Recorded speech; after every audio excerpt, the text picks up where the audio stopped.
What's up, guys? So, I just finished the White Lotus Season 3 finale, and I wanted to talk about it. Now, unlike my other movie reviews and movie reactions, this will have spoilers, so spoiler alert.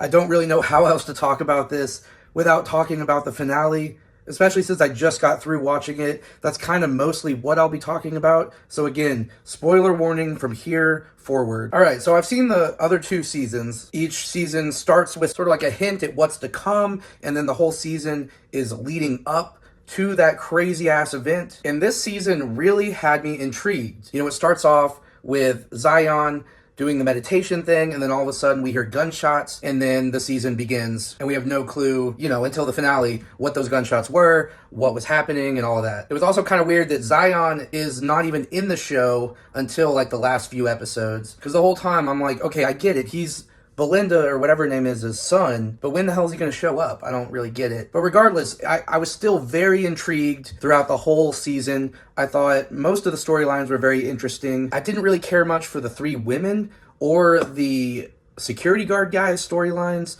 Those were kind of, I'd say the security guard guys was probably the worst out of all of them. The Ratliff family, that was pretty interesting. And then I really liked Walton Goggins and his storyline with that girl and all of that. That was great. And each one of these seasons is really good. It's really well written. It keeps you wanting to go to the next episode to find out what's going to happen next. But this season, when it was over, the finale, it really let me down. Almost nobody dies. You know, the only people that do die are Rick, Walton Goggins, and his girlfriend, whatever the hell her name is, the British lady. Nobody else fucking dies. So it was like, what the hell? The last season, from what I remember, had like a mass casualty event, and it was crazy. And then this one, nothing really happens. Nobody learns anything, really. The Ratliff family, kind of, we already know that they're fucked, you know, from the beginning of the season, but nothing really that crazy or bad happens to them. Nothing crazy happens to the women by the end of it. The security guard, of all people, lives a happily ever after fairy tale ending, which really pissed me off. So overall, I was really disappointed by the finale, but leading up to the finale, I thought it was pretty good and well written, as I mentioned. So I don't know, I have really mixed feelings about the episodes or the season as a whole, like I said, because that finale just left a bad taste in my mouth. But it's still good television. It's probably one of the best written shows that's out there today,